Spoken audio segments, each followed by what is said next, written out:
Hi everyone, welcome to prep IAS. तो science and technology में ये हमारी लास्ट क्लास है रोबोटिक्स और नैनो टेक्नोलॉजी के ऊपर। एंड इस क्लास में हम बस थोड़ी बहुत चीजें रह गई थी। रोबोटिक्स वैसे मैंने आपको जब मैं आईटी पढ़ा रही थी तो उसमें मैंने इसके करंट अफेयर्स आपको करवाए थे, बट थोड़े बहुत बेसिक्स है वो हम आज की क्लास में कवर कर लेते हैं। तो ये जो क्लास है ये 3 मंथ्स फ्री क्रैश कोर्स का पार्ट है यूपीएससी प्रीलिम्स 2021 के लिए। ये 17 मार्च को शुरू हुआ था, 20 जून को खत्म हो जाएगा। कॉम्प्रिहेंसिव कवरेज है इसके अंदर। आपको स्टडी मटेरियल और नोट्स टेलीग्राम चैनल पे मिल जाएंगे। डाउट क्लियरिंग सेशंस होंगे, अगर आपको डाउट्स हैं तो सीसैट इंक्लूडेड है। और आपको फैकल्टी डिटेल्स यहाँ से मिल जाएंगी। डिटेल शेड्यूल और रजिस्ट्रेशन लिंक के लिए आप डिस्क्रिप्शन बॉक्स चेक कर सकते हो। Now the question is what is robotics. Robotics होता क्या है? साइंस एंड टेक्नोलॉजी का ये वो फील्ड है जिसके अंदर हम रोबोट्स का इस्तेमाल करते हैं, ठीक है, जिसमें रोबोट्स को डिजाइन मैन्युफैक्चर किया जाता है और उनका एप्लीकेशन होता है। इसमें हम करेंगे क्या, कंप्यूटर्स के थ्रू इन रोबोट्स को हैंडल करने की कोशिश करेंगे। जो रोबोट है ये एक रूट वर्ड है, robot, robotics root word robot से आया है, ठीक है। इस वर्ड रोबोट को कॉइन किया था कैरल केपैक ने। रूट वर्ड इस रोबोट वर्ड का मतलब होता है सेल्फ लेबर, मतलब जो खुद से काम कर सके, ठीक है। एंड वही नहीं हम करते। रोबोट क्या है? एक मशीन है जो खुद से बहुत सारे एक्शंस ऑटोमेटिकली कंप्लीट कर सकती है। रोबोट क्या है? रोबोट एक मशीन है जो अलग अलग complex series of actions automatically कर सकती है, खुद से कर सकती है, ताकि ह्यूमंस का उसमें एफर्ट रिप्लेस किया जा सके, ठीक है। जनरली रोबोट्स को बनाया जाता है ताकि जो ऐसे एरियाज है जहां पे ह्यूमंस में भी इतने सूटेबल नहीं है, जैसे हेजार्डस एरियाज होते हैं, माइनिंग वगैरह है, उन सब में यूज करने के लिए, या फिर कोई मोनोटोनस वर्क है, डेली का काम है, वही है, बस कैलकुलेशंस करनी है, रिपीटेड है, तो ऐसे रिपीटेड वर्क को रिप्लेस करने के लिए हम रोबोट्स का इस्तेमाल कर सकते हैं ताकि ह्यूमन माइंड को किसी और बेटर जगह लगाया जा सके। 1928 में, ये जो अब देखो, सबसे पहले रोबोट की क्रोनोलॉजी देख लेते हैं। तो 1928 में सबसे पहला रोबोट था जापानीज रोबोट। 1954 में पहला ट्रूली मॉडर्न रोबोट आया, जिसमें आप देखेंगे जो एक्चुअली इन्वेंट किया था जॉर्ज डिवॉल ने। इसका नाम था यूनिमेट। 1954 में आया था ये यूनिमेट। 1956 के अंदर आर्टिफिशियल इंटेलिजेंस टर्म को कॉइन किया गया था बाय मैकार्थी एंड मार्विन। ये मैंने आपको बताया भी था जब हम आर्टिफिशियल इंटेलिजेंस पढ़ रहे थे। 2000 में first humanoid robot Asimo, full form advance step in innovative mobility, Asimo, इसको मैन्युफैक्चर किया गया था बाय होंडा। और ये 6 किलोमीटर पर आवर की स्पीड से वॉक कर सकता था। क्लासिफिकेशन देख लेते हैं। रोबोट को हम 2 क्लासेस में डिवाइड कर सकते हैं डिपेंडिंग वो क्या काम कर रहे हैं। पहला, जो रोबोट ह्यूमन बीइंग से स्पीड में, एक्यूरेसी में, एंड्योरेंस में बेटर काम कर सकता है, पहली वो कैटेगरी। तो ये कौन से रोबोट है? Industrial, for example industrial robots, industrial areas में इन रोबोट्स का इस्तेमाल होता है। दूसरा, जैसे कि डोमेस्टिक रोबोट्स हो, राइट, जैसे ये वो जॉब्स हैं जिसमें ह्यूमन बेटर काम कर सकते हैं रोबोट से, पर जनरली यहाँ पर जो डेली टास्क है, डर्टी टास्क है, डल टास्क है, उसके डेंजर है, उन सब से छुटकारा मिल जाता है हमें रोबोट्स का इस्तेमाल करके। जैसे एग्जांपल हो गया डोमेस्टिक रोबोट्स, जैसे मैंने आपको बताया भी था, डोमेस्टिक मेड रोबोट्स यूज किए जा रहे थे, मतलब मेड रोबोट्स एज मेड भी यूज किया जा रहा है, तो इसको कहेंगे डोमेस्टिक रोबोट। इंडस्ट्रियल रोबोट क्या है? Automatically controlled, reprogrammable, multipurpose manipulator design to move in 3 or more access. इसमें क्या है, देखिए, ये ऐसे रोबोट्स हैं जो वेल्डिंग का, पेंटिंग का, असेंबली का, पैकेजिंग का, इन सब का काम कर सकते हैं। प्रोडक्ट इंस्पेक्शन, टेस्टिंग, ये सारे काम वो कर सकते हैं बेटर स्पीड और प्रिसीजन से। जैसे एग्जांपल क्या हो गया? यूनिमेट एंड फेम्युलस। ह्यूमनॉइड रोबोट्स क्या है? ह्यूमनॉइड रोबोट्स, जैसे नाम से समझ में आ रहा है, ह्यूमनॉइड, ह्यूमन जैसे, तो इनका ह्यूमन लाइक अपीयरेंस होता है। ये भी ऑटोनोमस रोबोट्स हैं क्योंकि ये एनवायरमेंट के हिसाब से खुद को चेंज कर सकते हैं, अडेप्ट कर सकते हैं, ताकि अपना काम पूरा कर सके। ये बेसिकली ह्यूमनॉइड रोबोट, अगर आपसे कोई पूछे ह्यूमनॉइड रोबोट और जो बाकी रोबोट्स है जैसे इंडस्ट्रियल रोबोट्स हो गए, इनमें क्या डिफरेंस है? इनमें यही डिफरेंस है कि इंडस्ट्रियल रोबोट्स को प्रॉपर प्रोग्राम किया जाता है कि उनको ये काम करना है। ह्यूमनॉइड रोबोट्स एनवायरमेंट के हिसाब से अडेप्ट कर सकते हैं ताकि उनको जो प्रोग्राम दिया गया है वो फुलफिल कर सके। ह्यूमनॉइड रोबोट्स क्या कर सकते हैं? सेल्फ मेंटेनेंस, मतलब खुद को रिचार्ज खुद से कर सकते हैं। ऑटोनोमस लर्निंग, यानी कि जो नई नई चीजें हैं उनको खुद से लर्न कर सकते हैं, आपको सिर्फ प्रोग्रामिंग करने की जरूरत नहीं है, वो खुद से चीजें नई लर्न कर सकते हैं और नई सिचुएशन के साथ अडेप्ट कर सकते हैं, राइट। देन आता है असीमो। ठीक है, असीमो क्या है? ये एक ह्यूमनॉइड रोबोट है जो Honda motor company of Japan ने बनाई थी। ये स्मॉल एस्ट्रोनॉट जैसा है जिसके पीछे एक बैकपैक है और इसकी स्पीड 6 किलोमीटर पर आवर है। ये 6 किलोमीटर पर आवर की स्पीड से वॉक करता है। इसको क्यों क्रिएट किया गया था? इसको इसलिए क्रिएट किया गया था ताकि जिन लोगों में प्रॉपर मोबिलिटी नहीं है, किसी तरीके से डिफरेंटली एबल्ड है, उनकी हेल्प कर सके। दूसरा, जो यंग पीपल है वो साइंस और मैथमेटिक्स में ज्यादा इंटरेस्ट ले, इसलिए। तो आप यहाँ देख सकते हो असीमो, ये कुछ इस तरीके का आप देख रहे हैं, ये एस्ट्रोनॉट जैसा नजर आ रहा है। यहाँ पर इसके बैकपैक है और 6 किलोमीटर पर आवर की स्पीड से ये वॉक कर सकता है। डोमेस्टिक रोबोट्स की बात करते हैं। डोमेस्टिक रोबोट्स को डोमोबॉट भी कहते हैं। अब ये कैसे दिखते हैं? कुछ इस तरीके के।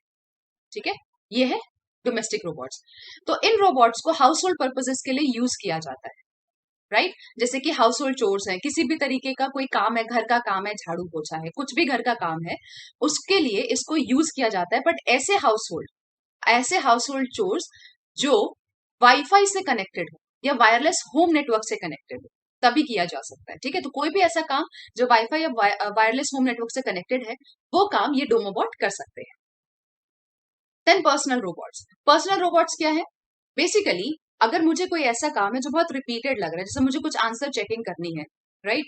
और मल्टीपल चॉइस क्वेश्चंस है, सब्जेक्टिव आंसर्स का तो नहीं बोलूंगी क्योंकि सारे में डिफरेंट आप उसे इंटरप्रेट कर सकते हो।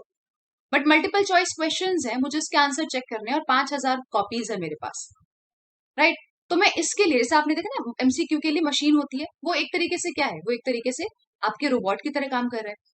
तो कोई भी ऐसा रिपीटेटिव काम या डेली लाइफ का कुछ भी ऐसा काम जिसमें आपका बस टाइम वेस्ट हो रहा है, उसकी जगह अगर आप कहीं और लगाएंगे तो आपका टाइम बेटर यूटिलाइज हो सकता है, आप ज्यादा प्रोडक्टिव हो सकते हो। उसे करने के लिए जो हम रोबोट इस्तेमाल करते हैं वो पर्सनल रोबोट है, राइट? अब पर्सनल रोबोट स्मॉल, इनएक्सपेंसिव और बहुत ईजी होते हैं यूज करने में। क्लियर? जैसे ये देखिए, this is an example of personal robot. अब ये क्या कर रहा है? गेम खेल रहा है। ठीक है, चेस। असेंशियल कंपोनेंट्स क्या है रोबोट्स के? सबसे important of course hands of the robots, क्योंकि वही काम कर रहे हैं। तो हैंड्स को क्या कहते हैं? And affectors. एंड अफेक्टर क्या है? वो बेसिकली कोई भी ग्रिपर हो सकता है जिसमें 2 फिंगर्स होंगी ओपन एंड क्लोज करने के लिए, ताकि जो छोटे मोटे ऑब्जेक्ट्स हैं उनको पकड़ के वो लेके जा सके, जैसे वैक्यूम ग्रिपर को यूज कर सकते हैं, राइट? तो ऐसे ही आगे आर्म्स होते हैं जिनको कहते हैं मैनिपुलेटर्स। ऑब्वियसली मैंने हाथ बना दिया, हैंड बना दिया, ये हैंड इस शोल्डर से किसी से तो कनेक्टेड होगा, तो आर्म्स होंगे जिसको कहते हैं मैनिपुलेटर। देन एक्चुएटर्स क्या है? एक्चुएटर्स एक्चुअली जो रोबोट में मसल्स एंड जॉइंट्स हैं उनको एक्चुएटर्स कहते हैं। अब देखिए ह्यूमनॉइड रोबोट्स में आप देखेंगे प्लानिंग, कंट्रोलिंग और सेंसिंग तीनों चीजें अवेलेबल। प्लानिंग और कंट्रोलिंग रोबोट्स में की जाती है ताकि अगर किसी तरीके से ऑब्स्टेकल है बीच में, किसी भी तरीके का ऑब्स्टेकल है उसको अवॉइड किया जा सके, सेल्फ कोलिजन डिटेक्शन को अवॉइड किया जा सके, राइट? और इनके लिए एनवायरमेंट के साथ इंटरैक्ट करना इजी हो जाए। अब फॉर एग्जाम्पल मैं उसको सीधा भेज रही हूँ, ठीक है, बीच में कोई बड़ा सा पत्थर है, तो क्या करेगा? वो सेंस कर सकता है उसको, उस हिसाब से प्लान कर सकता है, अपना पाथ डिविएट करेगा। That is what is sensing. तो सेंसर किस लिए यूज किए जाते हैं? पोजीशन को सेंस करने के लिए, स्पीड को ओरिएंट करने के लिए, जो ह्यूमनॉइड रोबोट है उसकी स्पीड को ओरिएंट करने के लिए। रोबोटिक्स और आर्टिफिशियल इंटेलिजेंस बहुत ज्यादा रिलेटेड है। ये ऑब्वियसली जो फील्ड है रोबोटिक्स की, आर्टिफिशियल इंटेलिजेंस से काफी ज्यादा रिलेटेड है। आर्टिफिशियल इंटेलिजेंस का क्या मतलब है? कि मैं मशीन से कुछ इंटेलिजेंट बिहेवियर करवा रही हूँ, राइट? आर्टिफिशियल इंटेलिजेंस में आपके पास एक ढंग का कंप्यूटर होना चाहिए जो नॉर्मल जितने भी थिंकिंग, रीजनिंग के टाइप के क्वेश्चंस हैं, ऐसे टास्क है, उनको प्रोसेस कर सके, उनको परफॉर्म कर सके।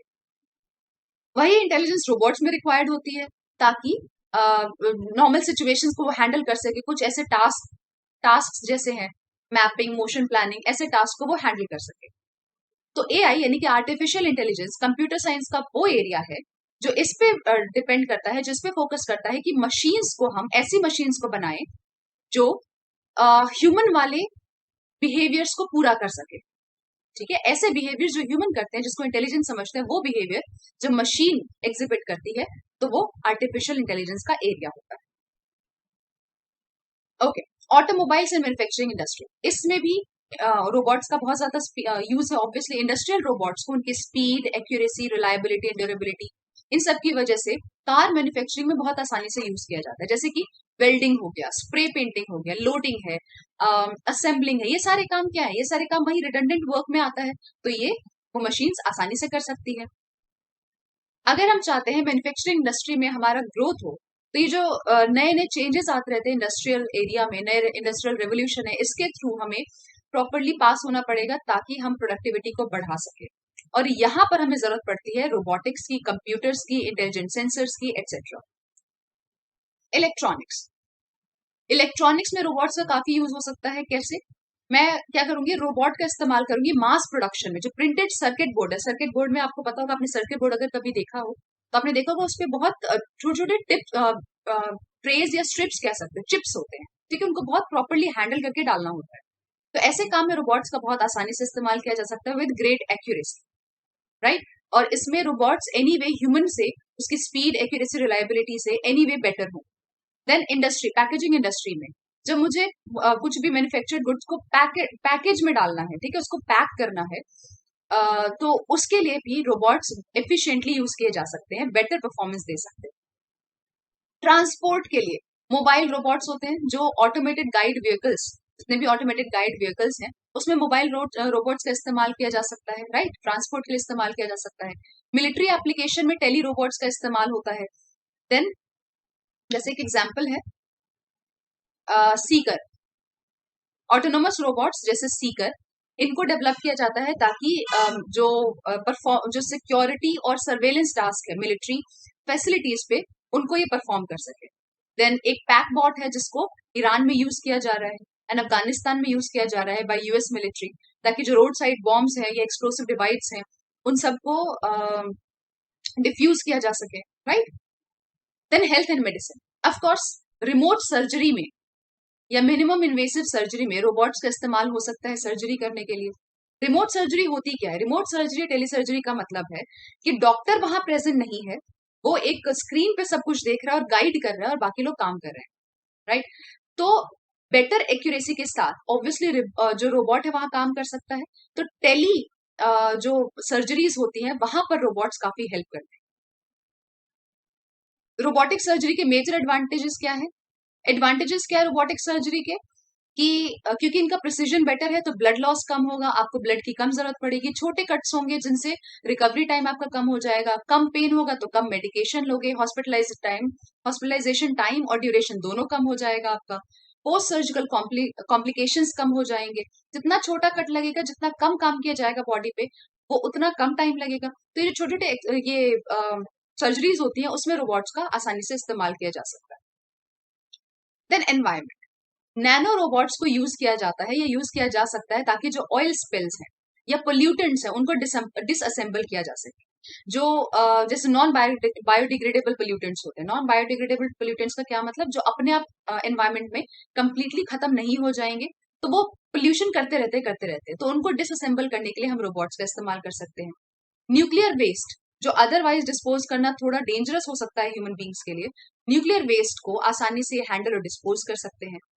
देन ऑब्वियसली डोमेस्टिक फंक्शन में, सोसाइटल फंक्शन में तो इनका हम यूज कर ही सकते हैं, जैसे जापानीज वाकामारू है, ये एक डोमेस्टिक रोबोट है, ठीक है, जो मित्सुबिशी कंपनी ने बनाया था 2005 में। ऐसे ही रूम्बा है, ये भी एक डोमेस्टिक रोबोट है जो आपके डेली के जो वैक्यूम क्लीनिंग या लॉन मोनिंग का काम है, लॉन आपका साफ करने का, कट करने का काम है, ये सब काम वो कर सकते हैं।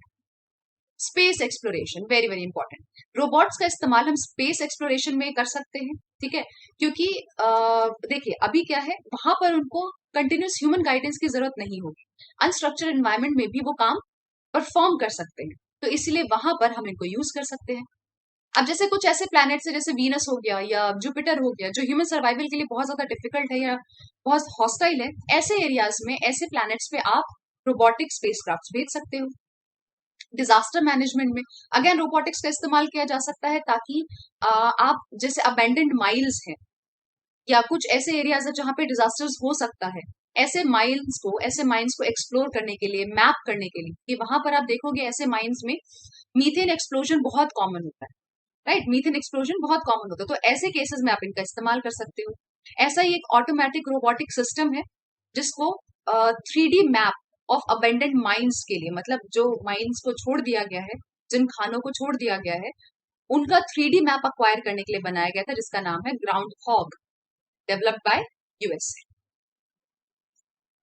ओके, अब Indian premier institute of robotics India, इसके एडवांसमेंट में क्या क्या है।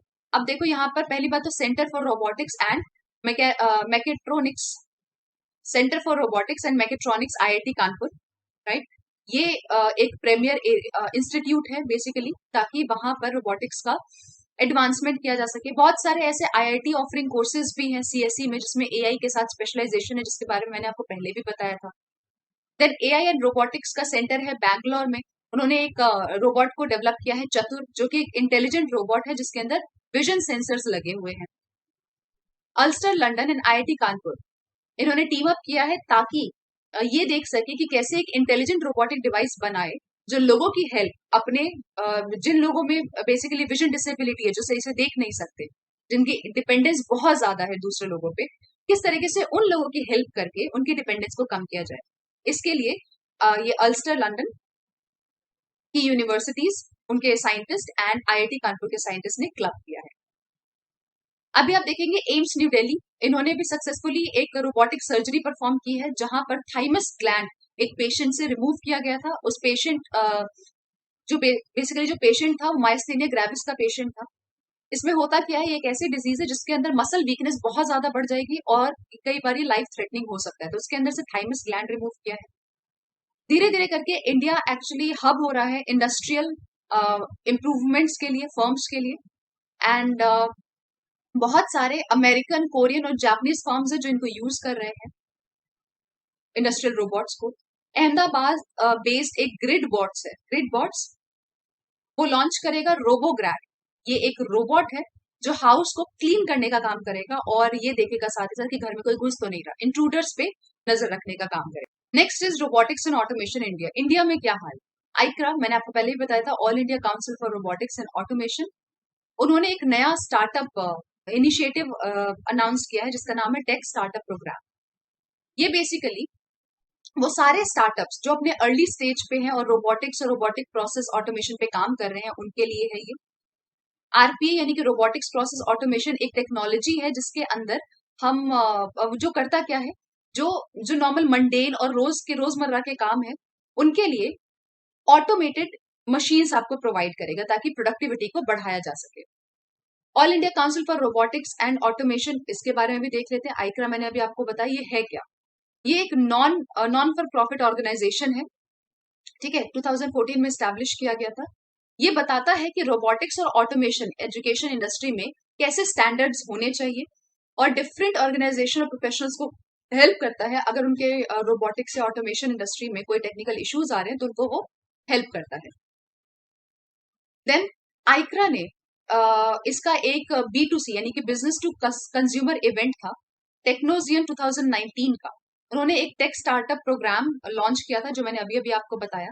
ये बेसिकली जो स्टार्टअप्स हैं जो रोबोटिक्स और ऑटोमेशन में है, उनको जो भी बेसिक नेसेसिटीज चाहिए होंगी उनको ये प्रोवाइड करेगा, उनको ये फाइनेंशियल सपोर्ट देगा, टेक्नोलॉजिकल सपोर्ट देगा, ठीक है। और इसके अलावा जो इनोवेटर्स हैं उन इनोवेटर्स को फंड रेजिंग में भी हेल्प करेगा, राइट। जैसे नॉर्मली लोगों का रहता है ना, जो नए नए न्यू कमर्स होते हैं उनको बहुत सारे डिफरेंट मिसकंसेप्शंस होते हैं, उनको बहुत सारे उनको समझ नहीं आता एक्चुअली आइडिया है क्या और इसमें करना क्या चाहते हैं, तो वो सब ये रिमूव करने का काम करेंगे।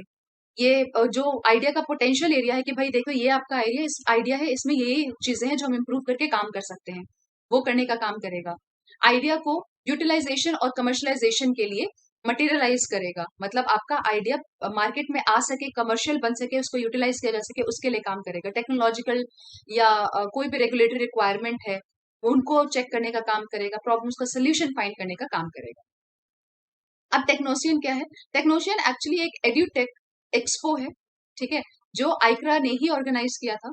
ये ग्लोबल अपॉर्चुनिटी देता है डिफरेंट कंपनीज को, डिफरेंट कंपटीशन को, डिफरेंट लोगों को, ताकि वो इनोवेशन, रोबोटिक्स, ऑटोमेशन, इन सब एरियाज में जो कंपटीशन है, अलग अलग कंपटीशन है, उसमें पार्टिसिपेट कर सके।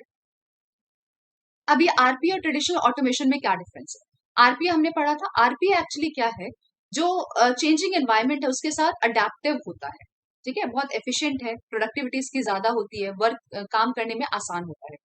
जबकि प्रोग्राम मशीनरी की बात करें तो उसमें क्या है, बेसिकली आपके पास प्रोग्रामिंग है, उसको कुछ नहीं पता, उसको एनवायरमेंट चेंज हो रहा है तो कैसे अडेप्ट करना है, रिस्पॉन्ड करना है, नहीं पता।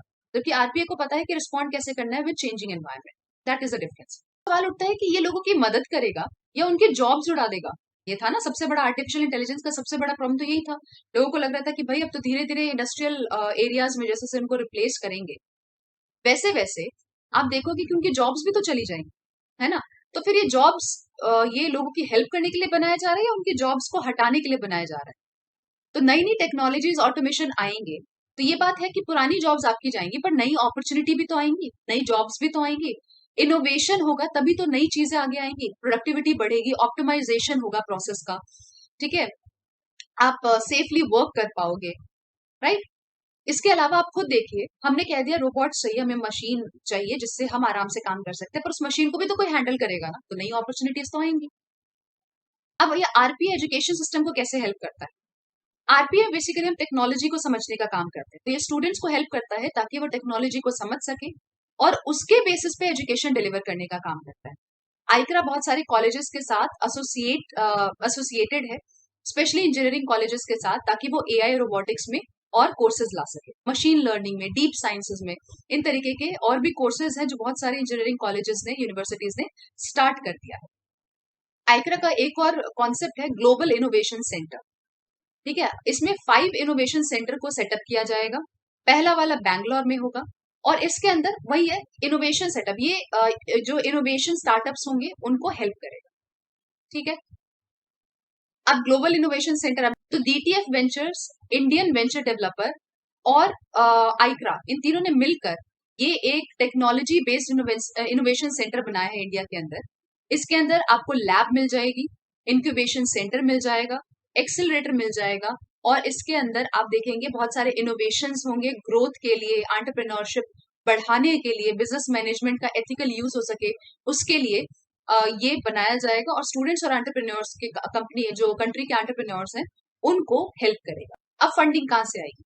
अभी भी फाइनेंस मिनिस्टर ऑफ इंडिया ने अनाउंस किया है, मतलब रिसेंटली अनाउंस किया है कि जो कॉर्पोरेट सोशल रिस्पॉन्सिबिलिटी फंड्स हैं उनका यूज किया जा सकता है इन इंक्यूबेशन सेंटर्स और जीआईसी को सेटअप करने के लिए। आइक्रा के पास भी एक मॉडल है जिसके अंदर वो बड़ी बड़ी कंपनीज के साथ कोलैबोरेट करेगा और जो अनयूज्ड, जैसे उनमें अनयूज स्टॉक्स हैं या बड़े स्टॉक्स हैं जो अवेलेबल है, उनका यूज करेगा। ठीक है, इंडियन इंस्टीट्यूट्स टारगेटेड प्रोडक्ट्स को बाय कर सकते हैं और ईएमआई में उसका पेमेंट कर सकते हैं, डायरेक्ट मनी देने की जगह। आरपीए के साथ चैलेंजेस क्या है, वही जो नॉर्मली मशीन के साथ चैलेंज होते हैं, लैक ऑफ अवेयरनेस। इंडिया में आरपीए के बारे में लोगों को पता ही नहीं, आर्टिफिशियल इंटेलिजेंस, मशीन लर्निंग, इस टाइप के फेजेस बहुत कम यूज होते हैं। देन एक्सपर्ट्स की कमी है, अब हमें इनके बारे में ही नहीं पता, तो इनके एक्सपर्ट्स कहाँ से मिलेंगे। जो टेक्नोलॉजिकल इंस्टीट्यूट्स हैं, ठीक है, उसमें एक्सपर्ट्स नहीं है या एक्सपर्ट्स बहुत कम है, या इंस्टीट्यूशनलाइज्ड एफर्ट, मतलब एजुकेशन सिस्टम में ही आरपीए टेक्नोलॉजी के बारे में कुछ भी नहीं है, प्रोफेसर्स और टीचर्स को भी नहीं पता इसके बारे में, तो कैसे अवेयरनेस फैले, राइट। तो आइक्रा ने यूआई पाथ के साथ टाई अप किया है। ये लीडिंग कंपनी, ये एक मतलब वर्ल्ड वाइड एक लीडिंग कंपनी है जो जो भी टेक्नोलॉजी इंडियन एजुकेशनिस्ट को अवेलेबल है उनको इस्तेमाल करेगा ताकि कंटेंट डेवलपमेंट कर सके। ठीक है, और इससे रिलेटेड मटेरियल स्टूडेंट्स को डिलीवर कर सके ताकि फ्यूचर में जब आरपीए की जॉब्स आएंगी तो उसके लिए वो prepared. Then fear of job loss, लोगों को लगता है कि अगर मैन्युफैक्चर, जैसे अगर मशीन्स आ गई तो हमारी नौकरी चली जाएगी, बहुत लोगों की नौकरी चली जाएगी, that is a problem. UI path क्या है, इसको 2005 में इस्टेब्लिश किया गया था रोमेनिया में, और इसका बेसिकली काम यही था, जैसे हमारे में क्या होता है, लाइब्रेरीज में क्या होता है, बहुत सारी बुक्स होती हैं, तो यहाँ पर भी क्या है, इसका गोल है कि ऑटोमेशन लाइब्रेरीज को प्रोड्यूस करना। ठीक है, इसका गोल है ऑटोमेशन लाइब्रेरीज को प्रोड्यूस करना ताकि ये कंटेंट डिलीवर कर सके स्टूडेंट्स को। सोल्यूशन क्या है, आरपीए को इम्प्लीमेंट करने से पहले ऑब्वियसली बहुत ज्यादा इंपॉर्टेंट है कि आप टेक्निकल टीम्स को एजुकेट करें, बाकी एम्प्लॉयज को एजुकेट करें। ठीक है, एजुकेशन, इसके बारे, एजुकेशन सिस्टम में इसके इम्पोर्टेंस, ये क्या होता है, ये सब ऐड करें, राइट। क्योंकि पहले अवेयरनेस फैलाना जरूरी। आरपीए किसी एक पर्टिकुलर इंडस्ट्री के लिए तो है नहीं, ये हर इंडस्ट्री में यूज हो सकता है। देन आरपीए को यूटिलाइज हम कब करेंगे, जब हम ऑटोमेशन को लोगों के तक पहुंचाए, जब उनको ये समझाए कि ऑटोमेशन होता क्या है, कैसे होता है, और एक बार ये इम्प्लीमेंट हो जाए तो बाकी सिस्टम में भी जो आगे चलकर कुछ भी अगर गैप आता है या कुछ प्रॉब्लम होती है तो उसको भी सॉर्ट आउट किया जा सके साथ के साथ। तो ऑटोमेशन हमें पता है नीड ऑफ द आवर है, एफिशिएंसी, प्रोडक्टिविटी, ऑप्टिमाइजेशन को बढ़ाने के लिए ऑटोमेशन करना जरूरी है, एंड इसके लिए अवेयरनेस फैलाना जरूरी है। So that's what we need to do. Technological field में प्रोग्रेस करने के लिए हमें कंपनीज को बहुत सारी इंटरनेशनल मल्टीनेशनल कंपनीज है जो जो इंडिया के साथ कोलैबोरेट करना चाहती है। तो इंडिया के पास अपॉर्चुनिटी तो है, लेकिन उसके लिए पहले हमें इसको हमारे सिस्टम में लेके आना पड़ेगा, जो अभी नहीं। नेक्स्ट हम बात करते हैं नैनो टेक्नोलॉजी की, second half of the lecture. Nano technology क्या है? नैनो टेक्नोलॉजी या नैनोटेक शॉर्ट में, ये ऐसी टेक्नोलॉजी है जिसके अंदर हम एटॉमिक, मॉलिकुलर या सुप्रा मॉलिकुलर स्केल्स पे मैटर में मैनिपुलेशन कर सकते हैं। Nano technology science and technology की एक इमर्जिंग फील्ड है, और इसीलिए अब कोई भी चीज अगर नई चीज आ रही है तो ऑब्वियस सी बात है उसके बारे में लोगों को पता नहीं होगा, है ना? उस बारे में लोगों को पता नहीं होगा, तो सबसे पहले इंपॉर्टेंट ये है कि इसकी बेसिक अंडरस्टैंडिंग हो सके, इसके एप्लीकेशंस के बारे में पता चल सके। ठीक है? जैसे आईएएस पॉइंट ऑफ व्यू से अगर हम देखें तो इंडियन फील्ड में साइंस एंड टेक्नोलॉजी में जो भी डेवलपमेंट्स होती है इस फील्ड से रिलेटेड वो आपको पता होनी चाहिए। ये शुरू कहाँ से हुआ? तो इसके पीछे जो प्रिंसिपल है वो आपने रिचर्ड फेमन का नाम सुना होगा। रिचर्ड फेमन ने 1959 में देयर वाज अ टॉक जिसका नाम था there is plenty of room at the bottom. इसके अंदर उन्होंने नैनो टेक्नोलॉजी की बात की, लेकिन ये टर्म नैनो टेक्नोलॉजी एक्चुअली 1981 में जाके कॉइन हुआ था। प्रोफेसर नोरियो ने कॉइन किया था 1981 में। Through a tunnelling microscope, scanning tunnelling microscope, ये इन्वेंट किया गया कि इंडिविजुअल एटम्स को देख पाना माइक्रोस्कोप के थ्रू पॉसिबल, राइट? और इसी के साथ इन्वेंशन हुआ अटोमिक फोर्स माइक्रोस्कोप का, जिसकी वजह से नैनो टेक्नोलॉजी अब एक रियलिटी। नैनो टेक्नोलॉजी को हम किस लिए यूज कर सकते हैं? जैसे इलेक्ट्रॉनिक्स में नैनो रैम, ये non volatile random access memory है, नैनो रैम है, जो कार्बन नैनो ट्यूब्स पे बेस्ड है। ठीक है? कार्बन नैनो ट्यूब्स पे बेस्ड है, वो चिप लाइक होता है ना, उस पे कार्बन नैनो ट्यूब्स होते हैं जिसपे ये बेस्ड है। इसमें बहुत हाई डेंसिटी मेमोरी आपको प्रोवाइड करेगी, छोटे से साइज से बहुत सारी आपको मेमोरी प्रोवाइड करेगी। Then nano opto mechanical SRM, यानी कि ये है S nano opto mechanical S RAM, यानी कि स्टैटिक रैम। ये बेसिकली क्या करता है, जो रीड एंड राइट टाइम है उसको फास्ट कर देगा। देन हेल्थ केयर और मेडिसिन में नैनोटेक डिटेक्टर्स यूज होते हैं हार्ट अटैक के लिए, या आर्टरीज में प्लाक जमा हो जाए। प्लाक क्या होता है? ऐसे फैट मॉलिक्यूल्स इस तरीके से जमा हो जाते हैं, तो इसमें से खून का पास होना मुश्किल हो जाता है। अगर ये पूरी ब्लॉक हो जाए तो वो आर्टरी आपकी फेल हो गई, हो सकता है हार्ट अटैक आ जाए। तो आर्टरीज में प्लाक जो चेक करने के लिए नैनो चिप्स का इस्तेमाल होता है। नैनो कैरियर्स का इस्तेमाल होता है आई सर्जरी में, कीमोथेरेपी में।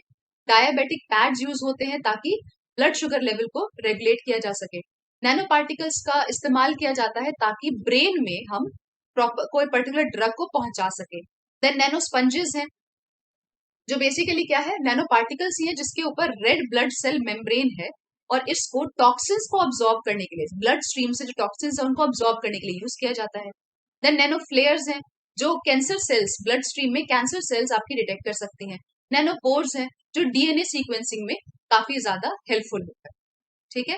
तो क्या क्या है? हार्ट अटैक के लिए नैनोटेक, प्लाक्स इन आर्टरीज के लिए नैनो चिप्स, देन कीमोथेरेपी और आई सर्जरी के लिए nano carriers, blood sugar level को रेगुलेट करने के लिए डायबिटिक पैड्स, देन ब्रेन में ड्रग डिलीवरी के लिए nano particles, and blood stream से टॉक्सिन्स अब्सॉर्ब करने के लिए, रिमूव करने के लिए नैनो स्पंजेस, कैंसर सेल्स को डिटेक्ट करने के लिए नैनो फ्लेयर्स, और डीएनए सीक्वेंसिंग के लिए नैनो पोर्स। एनर्जी में कैसे इसको इस्तेमाल कर सकते हैं? हम एनर्जी सेक्टर के ऊपर पूरा एक चैप्टर पढ़ा है हमने, है ना? उसमें हमने पढ़ा था सोलर पावर, ठीक है, हाइडल पावर एक्सेट्रा। तो यहाँ पर क्या है, सोलर पेंट्स है या फोटोवोल्टाइक पेंट्स है। अब ये पेंट क्या करते हैं, हम सोलर पैनल को पूरा रिप्लेस करके इन सोलर पेंट्स को लगा सकते हैं किसी भी सरफेस पे, और ये डायरेक्टली सन की एनर्जी कैप्चर कर लेंगे और इसको इलेक्ट्रिसिटी में चेंज कर देंगे। इसको हाउसेज में, कार्स में आप कहीं भी यूज कर सकते हैं। सिमिलरली विंड पावर जनरेशन, इसमें नैनो जनरेटर्स का इस्तेमाल हो सकता है। फ्लेक्सिबल थिन शीट्स हैं, आसानी से बेंड कर सकते हैं उसको पोटेंशियल पावर को जनरेट करने के लिए। देन नैनो बैटरीज का इस्तेमाल होता है, जो आपकी नॉर्मल, आप कौन सी बैटरी यूज करते हो? लिथियम आयन बैटरीज यूज करते हो, उससे काफी ज्यादा लंबे समय तक चलती है नैनो बैटरी। ठीक है? तो सोलर पेंट में या फोटोवोल्टाइक पेंट में, पावर विंड पावर के लिए नैनो जनरेटर्स में, और nano batteries. Then agriculture and food, nano fertilisers का इस्तेमाल होता है। फर्टिलाइजर जो हम नॉर्मल फर्टिलाइजर्स इस्तेमाल करते हैं उसकी जगह नैनो फर्टिलाइजर्स का यूज कर सकते हो आप। देन हाइब्रिड पॉलीमर्स का इस्तेमाल होता है पैकेजिंग में। फूड बॉर्न पैथोजेंस के लिए सेंसर्स बनाने का काम कर सकते हैं ये। नैनो इमल्शन है जो बेसिकली जब प्रोडक्शन हो रहा है तो बैक्टीरिया ज्यादा प्रोड्यूस नहीं हो उसके लिए यूज होता है। Nano particles based on titanium dioxide, अब ये क्या है, ये जो नैनो पार्टिकल्स है टाइटेनियम डाइऑक्साइड पे बेस्ड, इनको आप एंटी माइक्रोबियल एजेंट्स की तरह यूज कर सकते हो एग्रीकल्चर में। इंडिया में नैनो टेक्नोलॉजी की बात करें तो करीब 2001 में ये शुरू हुआ था with nano technology, nano science and technology initiative, जिसकी इनिशियल फंडिंग थी 60 करोड़ की। 2007 में गवर्नमेंट ऑफ इंडिया ने एक 5 ईयर प्रोग्राम लॉन्च किया जिसका नाम था नैनो मिशन। इसको बजट दिया गया 1000 करोड़ का। इसका मेजर फंक्शन वही था, ये अभी तक आप देखोगे काफी ज्यादा फंडिंग थी इसकी, इसका स्कोप भी काफी ज्यादा था। इसका मेजर फंक्शन यही था कि नैनो टेक्नोलॉजी में बेसिक रिसर्च हो सके, इंफ्रास्ट्रक्चर डेवलपमेंट कर सके, ह्यूमन रिसोर्स डेवलपमेंट कर सके, देन ग्लोबल लेवल पे ये कोलैबोरेशन हो सके। बहुत सारे इंस्टीट्यूट्स और डिपार्टमेंट्स थे इसमें जो इनके साथ काम कर रहे थे, जैसे department of IT, DRDO, department of biotechnology, council of science and industrial research etcetera. ठीक है, आईआईटी बॉम्बे और आईआईएससी बैंगलोर दोनों में ही national centres for nano fabrication and nano electronics establish किए गए। इस इनिशिएटिव का रिजल्ट क्या हुआ, इंडिया ने अभी तक आप देखोगे नैनो साइंस में करीब 23,000 पेपर्स पब्लिश किए हैं।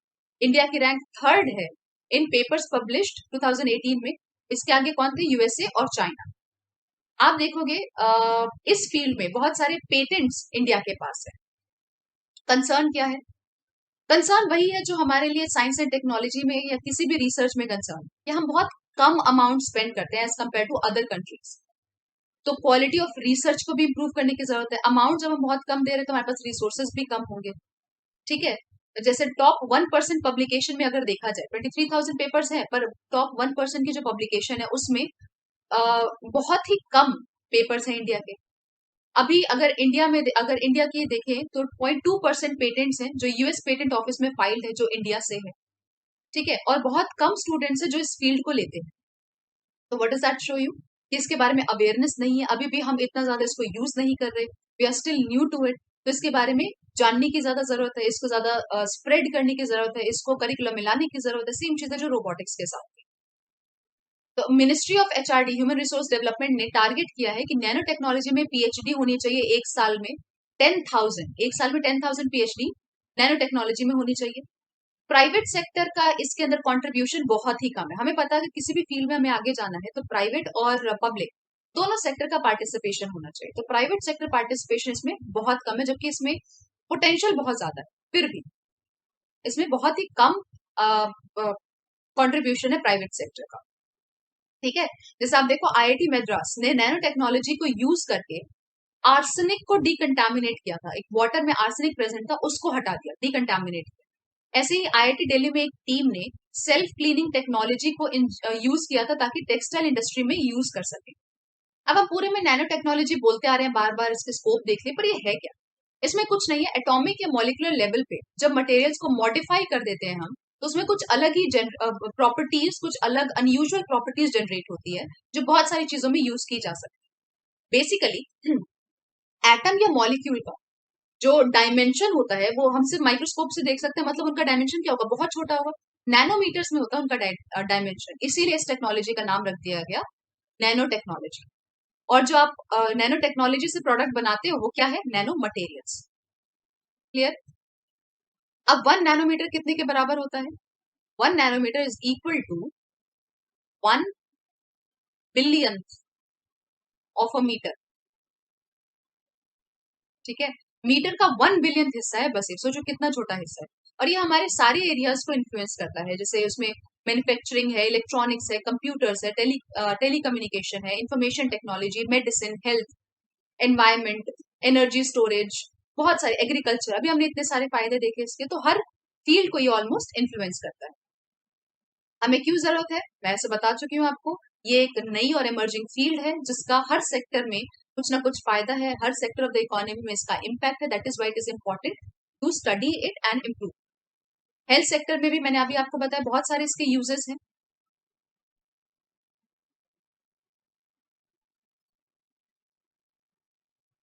गवर्नमेंट ने क्या इनिशिएटिव लिया है इसको प्रमोट करने के लिए? सबसे पहला नैनो मिशन, अभी बताया मैंने 5 ईयर प्रोग्राम का अम्ब्रेला मिशन है जिसके अंदर इस फील्ड में रिसर्च बढ़ाई जाए। ठीक है, इसके अंदर बेसिक रिसर्च को प्रमोट किया जाएगा, ज्यादातर लोगों को पीएचडी कराई जाएगी। देन इस मिशन में टेक्नोलॉजिकल ग्रोथ की बात की गई है, राइट, इंफ्रास्ट्रक्चर डेवलपमेंट की बात की गई है, application oriented research and development की बात की गई है, और nano application and technology development centres बनाने की बात की। मतलब इसके लिए स्पेशली डेडिकेटेड सेंटर्स होने चाहिए। देन एज यूजुअल सबसे ज्यादा इंपॉर्टेंट क्या है, किसी भी सेक्टर में, ठीक है, पब्लिक प्राइवेट पार्टनरशिप अगर होती है तो वो सेक्टर ज्यादा ग्रो करता है। तो इसमें भी पब्लिक प्राइवेट पार्टनरशिप को प्रमोट करने की बात की गई है। देन एजुकेशन, अब आपको अवेयरनेस फैलानी है तो इसको एजुकेशन सिस्टम में तो लाओगे, तो अलग अलग डिसिप्लिन में नैनो टेक्नोलॉजी के बारे में एजुकेशन और ट्रेनिंग प्रोवाइड करना, इंटरनेशनल कोलैबोरेशन, ताकि जो अलग अलग साइंटिस्ट है ऑल ओवर द वर्ल्ड और नेशन के ही अलग अलग पार्ट से, वो सब साथ में कोलैबोरेट करें और इसको एक्सीलेंस की तरफ लेके जाएं। That is the function. Nano technology initiative programme ये किसके अंदर आता है? डिपार्टमेंट ऑफ इंफॉर्मेशन टेक्नोलॉजी के अंदर आता है। 2004 में इनिशिएट किया गया था। इम्फेसिस इसका किस पे था? वही नैनो इलेक्ट्रॉनिक्स पे इसका इम्फेसिस था। देन इसमें क्या क्या इनिशिएटिव लिए गए हैं? Centre for excellence in nano electronics को एस्टैब्लिश किया गया था eight IIT Bombay and IIC Bangalore, that I have already told you. इनका मेजर फोकस किस पे होता है? हेल्थ केयर पे, एनवायरमेंट मॉनिटरिंग पे, देन अकूस्टिक सेंसर्स पे या एलसी रेजोनेटर्स पे, इस तरीके के मटेरियल्स पे इनका स्पेशल ध्यान होता है। आईआईटी दिल्ली ने भी एक प्रोजेक्ट इनिशिएट किया था जिसका मेन एम था non silicon based nano technology बनाना। इसमें नैनो जेनेटिक्स को, नैनो फोटोनिक्स को, नैनो फोटोवोल्टेक्स को, फोटोवोल्टेक वही सन से रिलेटेड सोलर बायोसेंसर्स को बनाने का इस प्रोजेक्ट में एम था, इन पे काम करने का।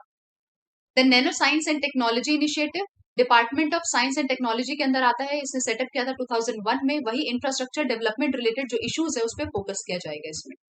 Nano science and technology mission, इसको लॉन्च किया गया था 2007 में। इसका main M research and development, nano technology में रिसर्च एंड डेवलपमेंट को प्रमोट करना। नैनो टेक्नोलॉजी के रिस्क क्या है? वही एनवायरमेंट पे, हेल्थ पे और बाकी सेफ्टी इश्यूज इसमें हो सकते हैं, क्योंकि अभी भी ये शुरुआती स्टेज में है, तो इसके रिस्क ज्यादा होंगे। जब तक हमें पता नहीं है, हम जब जितना हम एक्सपेरिमेंट करेंगे उतना हमें पता चलेगा इससे ये नुकसान हो सकता है, राइट। तो इसके रिस्क काफी ज्यादा हो सकते हैं क्योंकि अभी भी ये शुरुआती स्टेज में है। Then US environmental protection agency और health and consumer protection directorate, European commission का, उन्होंने ऑलरेडी रेगुलेटरी अथॉरिटी, इन रेगुलेटरी अथॉरिटीज ने ऑलरेडी ये असेस किया है कि इसके काफी सारे रिस्क हैं, नैनो पार्टिकल्स के बहुत सारे रिस्क हैं जिनके बारे में अभी हमें इतना नहीं पता, और जिनके बारे में पता है वो भी काफी सारे। फूड सेक्टर को भी रेगुलेट करने की जरूरत है ताकि ऑर्गेनिक प्रोड्यूस रह सके, ऐसा ना हो कि सब में हम नैनो पार्टिकल्स का ही इस्तेमाल कर रहे हैं। नैनो टेक्सोलॉजी, मतलब नैनो मटेरियल्स की वजह से हेल्थ पे क्या इशू पड़ रहा है, उसका क्या प्रॉब्लम है, वो उसके बारे में है ये स्टडी। देन ह्यूमन बॉडी, क्योंकि नैनो मटेरियल्स बहुत छोटे साइज के, तो इनको आसानी से वो अब्जॉर्ब कर सकता है, फिर उससे क्या इश्यूज आएंगे, राइट। तो ये सारी चीजों के बारे में ये सारी चीजें ऐसी हैं जो थोड़ा सा पोटेंशियल थ्रेट शो करती है। Okay, let's just quickly revise what we have studied so far. सबसे पहले हमने देखा रोबोटिक्स क्या है। ये साइंस एंड टेक्नोलॉजी की ही एक फील्ड है जिसके अंदर हम रोबोट्स का एप्लीकेशन देखते हैं, कंप्यूटर्स का इस्तेमाल करते हैं ताकि उनको हम यूज कर सके, राइट। अब रोबोटिक्स वर्ड कहाँ से आया है? रोबोट से आया है। किसने कॉइन किया था? कैरल ने। और ये रोबोट वर्ड का मतलब क्या होता है? सेल्फ लेबर, जो खुद से काम कर सके, वो होगा रोबोट। देन वी सॉ 1928 में फर्स्ट जापानीज रोबोट आया था, ठीक है। देन 1954 में फर्स्ट ट्रूली मॉडर्न रोबोट आया था एंड इसका नाम क्या था? यूनिमेट। 1956 में आर्टिफिशियल इंटेलिजेंस टर्म को हमने यूज किया था। ये टर्म किसने कॉइन किया था? मैकार्थी एंड मार्विन ने। देन 1973 में ये कूका क्या है? This is actually a robotics company. ये जर्मनी की कंपनी है, मैन्युफैक्चर्ड, इन्होंने फर्स्ट रोबोट मैन्युफैक्चर किया था जिसमें 6 डिग्रीज ऑफ फ्रीडम थे, जिसका नाम था फेम्युलस, ठीक है। फिर 2000 में आया फर्स्ट ह्यूमनॉइड रोबोट, मतलब ह्यूमन लाइक अपीयरेंस होगा इसका, जिसका नाम था Asimo. Advance step in innovative mobility, किसने डेवलप किया था? होंडा ने।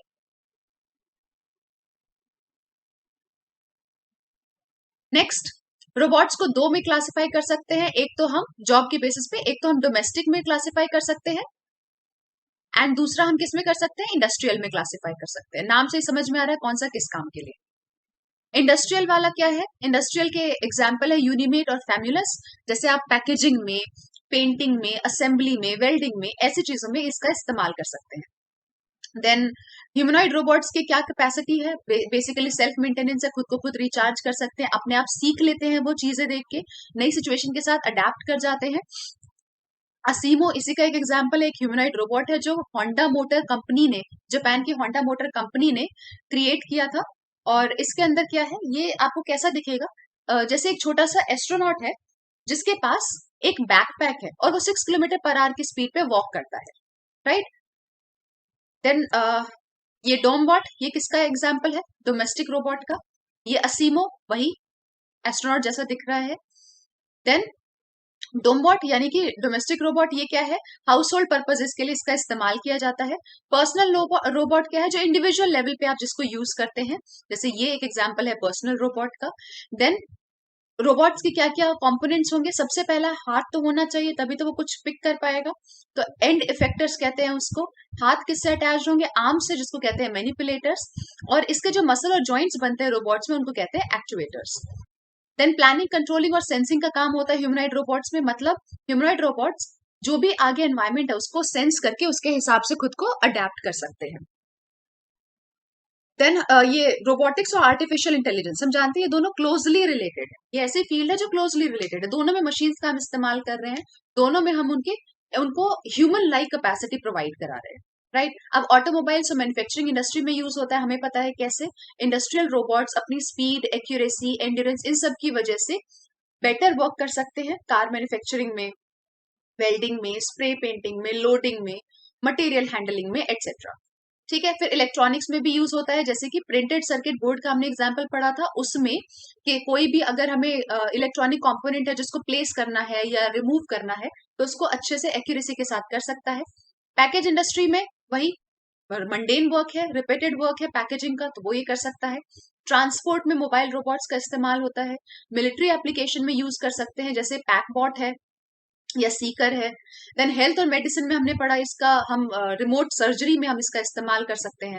रिमोट सर्जरी में क्या होता है, सर्जरी कहीं और हो रही है और डॉक्टर कहीं और है, तो उस केस में रिमोट सेंसरिंग में रोबोट्स बहुत एक यूजफुल टूल की तरह सामने आएंगे। देन एनवायरमेंट के लिए नैनो रोबोट्स का हम इस्तेमाल करते हैं, ताकि जो पोल्यूटेंट्स उनको डिसअसेंबल कर सके, ऑयल स्पिल्स को क्लियर कर सके। फिर अपने डोमेस्टिक फंक्शन के लिए यूज कर सकते हैं, सोसाइटल फंक्शन के लिए यूज कर सकते हैं, राइट। देन जैसे कि आप जैसे ह्यूमनॉइड रोबोट्स हैं, वो ह्यूमन जैसा काम करते हैं, तो वो जितने एल्डरली लोग हैं या जो बीमार एल्डरली लोग हैं उनको असिस्टेंस देने का काम कर सकता है, राइट। जैसे कि जापान जापान का एक डोमेस्टिक रोबोट है वाकामारू, ठीक है, मित्सुबिशी कंपनी ने बनाया था 2005 के अंदर। Then Roomba, another domestic robot.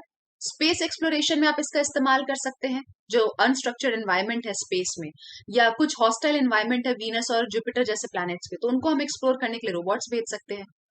Disaster management में काम आ सकता है, कैसे, अगर कोई माइन है, माइन में आपको पता ना एक्सप्लोजन होता रहता है, तो अगर कोई माइन है जो अबेंडेंड है, तो उसको ढूंढने के लिए और ये देखने के लिए कि उसमें कोई एक्सप्लोजन होने के चांसेस हैं या नहीं, उसके लिए हम रोबोट्स का इस्तेमाल कर सकते हैं, जिसका एक एग्जाम्पल है ग्राउंड हॉग, यूएसए ने डेवलप किया था। Then premier institute of robotics के बारे में हमने पढ़ा, centre of robotics and mechatronics कहाँ है, आईआईटी कानपुर में है। कुछ ऑफर्स भी कर रहे हैं, ऑफर इन द सेंस बहुत सारे सब्जेक्ट मैटर ये ऑफर कर रहे हैं, कोर्सेज ऑफर कर रहे हैं। देन एक चतुर रोबोट डेवलप किया था किसने, बैंगलोर में centre for AI and robotics ने, जो एक इंटेलिजेंट रोबोट है जिसके पास विजन सेंसर है। ऐसे ही एम्स न्यू दिल्ली में भी रोबोटिक सर्जरी हुई थी, जिसमें एक पेशेंट है माइस्थेनिया ग्रेविस का, उसके अंदर से थाइमस ग्लैंड को रिमूव किया था। देन वी सी रोबोटिक्स और ऑटोमेशन इंडिया के अंदर, उसके लिए कौन सी है, कौन सा काउंसिल है इंडिया के अंदर, that is AICRA, all India council for robotics and automation. उन्होंने एक नया इनिशिएटिव स्टार्ट किया था, टेक स्टार्टअप प्रोग्राम, और ये किस पे काम कर रहे हैं, रोबोटिक्स प्रोसेस ऑटोमेशन पे। उसके बाद हमने देखा कि आइक्रा क्या है, नॉन फॉर प्रॉफिट ऑर्गेनाइजेशन, 2014 में स्टैब्लिश हुआ था ये। देन ये जो टेक स्टार्टअप प्रोग्राम है, इसके बारे में मैंने आपको बताया कि इसके अंदर हम रोबोटिक्स को, जो इनोवेटर्स हैं, ऐसे जो रोबोटिक्स फील्ड में काम कर रहे हैं, ऐसे स्टार्टअप्स को हम उसके अंदर सपोर्ट करेंगे। इसमें फाइनेंशियल सपोर्ट मिलेगी, टेक्नोलॉजिकल सपोर्ट मिलेगी, फंड रेजिंग इश्यूज पे उनको हेल्प मिलेगी। देन आरपीए और ट्रेडिशनल ऑटोमेशन में क्या डिफरेंस हमने पढ़ा? ट्रेडिशनल ऑटोमेशन में जो आपने फिक्स कर दिया वही वो काम करेगा और कुछ नहीं। आरपीए में एनवायरमेंट के हिसाब से वो चेंज करता रहता है, तो इसलिए ज्यादा एफिशिएंट और ज्यादा प्रोडक्टिव है। क्लियर? देन ये उसी से रिलेटेड इंफॉर्मेशन है। चैलेंजेस क्या है आरपीए में? इन अवेयरनेस की कमी है, एक्सपर्ट्स की कमी है, इंस्टीट्यूशंस भी कम है, और ऐसे इंस्टीट्यूशन जिनमें इनके इसके बारे में प्रॉपर कोर्स हो वो भी कम है। राइट? लोगों को डर लगता है कि उनकी जॉब खतरे में है। ये सब इससे प्रॉब्लम्स है। तो लोगों को एजुकेट करो, सिंपल में, इससे प्रॉब्लम्स दूर हो जाएंगे। देन नैनो टेक्नोलॉजी, शॉर्ट में क्या है? नैनोटेक। और इसमें होता क्या है बेसिकली, हम किसी भी एटम को, क्योंकि टेलीस्कोप की हेल्प से हम एटम देख सकते हैं, तो उस एटम पे जब हम काम करते हैं तो उसको नैनो टेक्नोलॉजी कहा जाता है। नैनो इसलिए क्योंकि वो बहुत छोटा है। राइट? कहाँ कहाँ यूज हो सकता है? इलेक्ट्रॉनिक्स में, हेल्थ केयर और मेडिसिन में, जैसे हार्ट अटैक के लिए, प्लाक्स चेक करने के लिए, आई सर्जरी के लिए, ये सब हमने पढ़ा ही था। देन ये टॉक्सिन्स, ब्लड से टॉक्सिन्स अब्सॉर्ब करने के लिए, या कैंसर सेल्स के डिटेक्शन के लिए, डीएनए सीक्वेंसिंग के लिए। देन एनर्जी फील्ड में solar plants, photovoltaic plants, solar जो सोलर पावर प्लांट्स होते हैं उनको हम रिप्लेस कर सकते हैं सोलर पेंट से। ठीक है? सोलर पैनल्स को रिप्लेस कर सकते हैं सोलर पेंट से। Then nano generators, wind power generation में। नैनो बैटरीज यूज हो सकती हैं। एग्रीकल्चर एंड फूड में हमने देखा इसका यूज हो सकता है, फूड बॉर्न पैथोजेंस को रिमूव करने के लिए, बैक्टीरिया को रिमूव करने के लिए, फाइंड आउट करने के लिए, एंटी माइक्रोबियल एजेंट्स की तरह। देन वी सॉ इंडिया में काफी सारे इनिशिएटिव इससे लिए गए हैं, लेकिन अभी भी और ज्यादा इनिशिएटिव लेने की जरूरत है, क्योंकि हमारा इसके रिसर्च में बहुत कम पैसा जाता है, जिसकी वजह से अभी हमारी क्वालिटी ऑफ रिसर्च इतनी अच्छी नहीं है। पेटेंट्स अगर हम देखें तो सिर्फ 0.2% पेटेंट है जो इंडिया से फाइल किए गए थे यूएस पेटेंट ऑफिस में। राइट? और जो हमने पेपर्स भी किए हैं टॉप पब्लिकेशंस में, 0.1% जो टॉप पब्लिकेशन है उसमें इतने सारे पेपर्स हमारे हैं भी नहीं। राइट? इसके बहुत सारे एडवांटेजेस डिसएडवांटेजेस हैं, हमें क्यों चाहिए ये सब हम पढ़ चुके हैं कि हेल्थ सेक्टर में, फूड इंडस्ट्री में, इलेक्ट्रॉनिक कंपोनेंट्स में। राइट? अब डिटेल में अपने आप दोबारा से पढ़ सकते हो। देन एनर्जी एफिशिएंसी इंप्रूव करने के लिए टेक्सटाइल इंडस्ट्री में, एनवायरमेंट में, स्पेस में, एग्रीकल्चर में, ट्रांसपोर्ट में, इन सब में इसका इस्तेमाल किया जाता है। देन गवर्नमेंट क्या क्या इनिशिएटिव ले रही है, तो उसमें आप देखोगे गवर्नमेंट की तरफ से नैनो मिशन है, जिसके बारे में हमने अभी अभी पढ़ा था। नैनो टेक्नोलॉजी इनिशिएटिव प्रोग्राम है जो डिपार्टमेंट ऑफ इंफॉर्मेशन टेक्नोलॉजी के अंदर आता है। फिर nano science and technology initiative, nano science and technology mission initiative को किसमें लॉन्च किया गया था? 2001 में। एंड मिशन को कब किया था? 2007 के अंदर।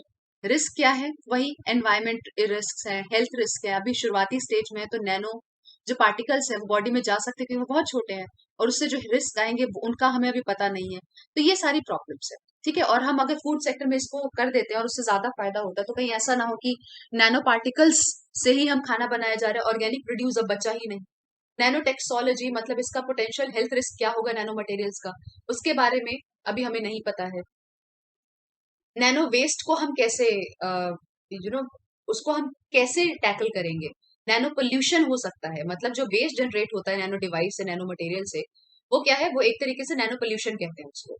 तो नैनो पोल्यूशन नैनो वेस्ट की वजह से होता है। नैनो वेस्ट को हम कैसे टैकल करें, और उसकी वजह से हेल्थ पे, एनवायरमेंट पे, सोसाइटी पे, इकोनॉमी पे, सिक्योरिटी, ट्रेड पे, इन सब पे क्या क्या रिस्क है वो हमें अभी पता भी नहीं है। तो इसकी वजह से और भी बड़ा थ्रेट है, क्योंकि अगर हमें रिस्क पता हो तो हम उसका सोल्यूशन कर सकते हैं, पर जब रिस्क ही नहीं पता तो उसको कैसे सॉल्व करो?